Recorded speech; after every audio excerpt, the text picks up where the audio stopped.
Hi guys, இன்றைக்கி நம்ம பார்க்க போகிறதும் ஃபாரஸ்ட் vlog தான். செம்ம இன்ட்ரெஸ்டாக, செம்ம நாலேஜாக, செம்ம அண்டர்ஸ்டாண்டிங்காக இருக்க போது வாங்க பார்த்துடலாம். எப்பயும் போல தாங்க, காலையில் எந்திரிச்ச உடனே ஏதாவது சாப்பாடு கிடைக்கும்னு ரெடி பண்ண போவாங்களே, அப்படி பார்த்தா குட்டி குட்டி மீன் தான் கிடைக்குது. அதை பார்த்தோன்னே அவருக்கு ஒரு ஐடியா வருது. என்னன்றதை நீங்கள் கண்டுபிடிச்சிருப்பீங்கன்னு நினைக்கிறேன். அப்படியே பாஸ் பண்ணிவிட்டு கமெண்ட்ஸில் போய் சொல்லிட்டு வந்துடுங்க. பார்த்தோன்னே தெரிஞ்சிடும். அதாவது இவர் கடல் தண்ணியை வச்சுலாம் கடல் உப்பு ரெடி பண்ணி வச்சுருந்தார்ல, அதெல்லாத்தையும் போட்டு ஒரு கருவாடு ரெடி பண்ண போகிறாரு. எஸ், எப்படி வருதுன்னு பார்க்கலாமா? நல்லா ஊற வைக்கிறாருங்க, நிறைய உப்பு போட்டு. எஸ், அதுவும் ஃப்ரெஷ்ஷான உப்பு, இப்போ தயாரித்த உப்பு. இப்போ எப்படி இருக்கும்? அதை நூலெல்லாம் போட்டு அந்த மூங்கில் இதில் போட்டு கருவாடு மாதிரி வச்சு அப்படியே வெயில் படுற இடத்துல போட்டுறாருங்க. கொஞ்சம் உயரமாக இருக்கிறதுனால நல்லா வெயில் படும்.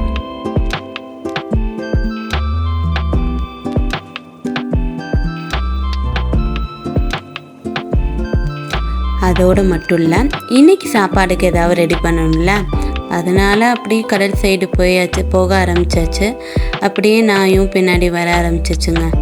கரையில் இருக்கிற அந்த வலையில் இப்போ ஏதாவது கிடைச்சிருக்குமான்னு பார்க்குறாரு. ஒன்றும் கிடைக்கல. எஸ், பெரும்பாலும் கரையில் இருக்கிறதுல கிடைக்காதுல்ல. கடைசியில் பார்த்தா ஒரு செத்த மீனை எப்பயுமே இவர் பெருசாக எடுக்க மாட்டார்ல. பட் யாராக இருந்தாலும் எடுக்க மாட்டாங்க. பட் இதை வச்சு ஒரு ஐடியா பண்ணுறாரு. அது என்னன்றதை நம்ம லாஸ்ட்டில் பார்ப்போம். எஸ், கடலுக்குள்ளே கொஞ்சம் வலையை போட்டிருந்தார்ல, அதில் என்னென்ன கிடச்சிருக்குன்னு பார்க்கலாம். ஒவ்வொரு அடுக்குக்கும் ஒன்று ஒன்று கிடச்சிருக்குங்க. இது ஒரு கருப்பு மீன் கிடச்சிருக்கு. அது என்ன வகைன்னா தெரியாது. உங்களுக்கு தெரிஞ்ச கமெண்ட்ஸில் சொல்லுங்கள். அடுத்த நண்டு, நல்ல நண்டு, கொஞ்சம் பெரிய நண்டே கிடச்சிருக்கு. அடுத்து இந்த மீன் தொட்டிலனா பார்ப்போம்ல, மஞ்சள் கலர் ஃபிஷ்ஷு, அது கிடச்சிருக்கு. பட் ரொம்ப வழுகுது. கஷ்டப்பட்டு எடுத்து போட்டுட்டாரு.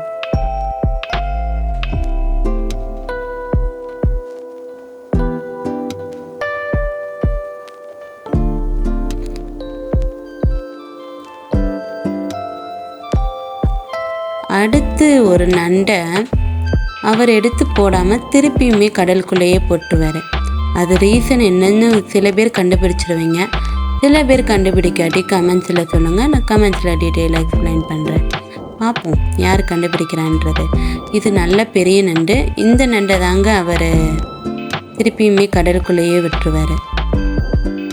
கொஞ்சம் ஜூம் பண்ணி வேணும்னா பார்த்துக்கோங்க.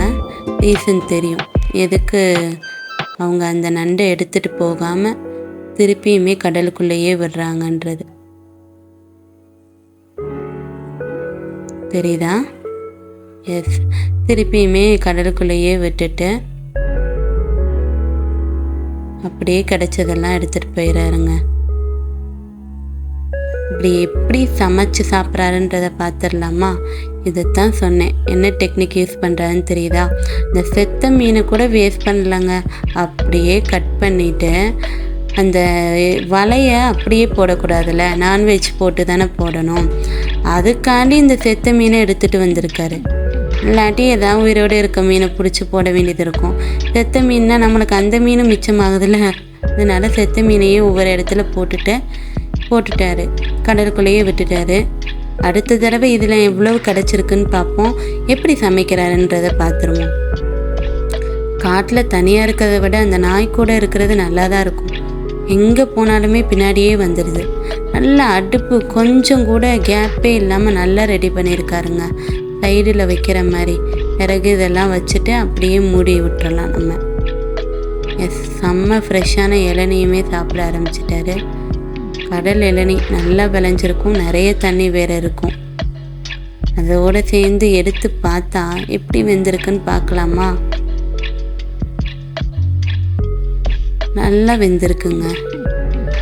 கங்கில் வைக்கும்போது கூட இவ்வளோ வேகாது போலுக்க. எடுத்த உடனே வருது பாருங்கள். முள்ளெல்லாம் டக்கு டக்குன்னு ஃபஸ்ட்டே எடுத்து போட்டுட்டாரு. அவன் சாப்பிட்றதுலே தெரியும் நல்லா வெந்துருச்சு மீனுன்னு. டேஸ்ட் எப்படி இருக்கும்? கண்டிப்பாக அது நல்லா தான் இருக்கும். ஆனால் மசாலா எதுவுமே போடாத ஃபிஷ்ஷு. எஸ், பட் ஃப்ரெஷ்ஷான இவ்வளோ ஃப்ரெஷ்ஷாக கிடைக்காது. பட் ஃப்ரெஷ்ஷான மீனால் அதுவே ஒரு டேஸ்ட் கொடுக்கும்.